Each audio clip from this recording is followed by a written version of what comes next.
కూటమిలో ఉంటామని చెప్పి మిత్రులుగా ఉన్నామని చెప్పి పార్టీకి పేరుకు టికెట్ ఇచ్చినట్టించి మన వాళ్ళనే తీసుకెళ్లి దాంట్లో కండువా వేస్తే ఇంకా దానికి ఏం పవిత్రత, ఏం శాంక్టిటీ ఉన్నట్టు, అది వాళ్ళు ఎందుకు భరిస్తున్నారో అర్థం కావట్లా. మరి చంద్రబాబు ఆకర్షణ శక్తితో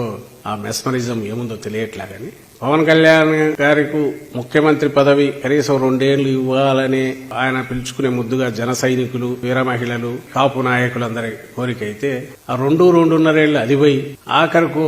అందుకు అవసరమైన 40-50 సీట్లు అంటే అవి పక్కకు పోయి ఆఖరికి అవి 24 సీట్లని, ఆ 24 సీట్లు కాస్త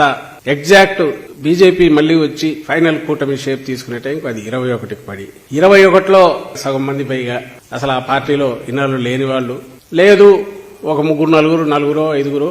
ఆఖరి నిమిషంలో టీడీపీ నుంచి యువతలకు తెచ్చిపెట్టిన వాళ్ళు. అంటే జనసేనకు చంద్రబాబు నాయుడు ఇచ్చింది 10 సీట్లు.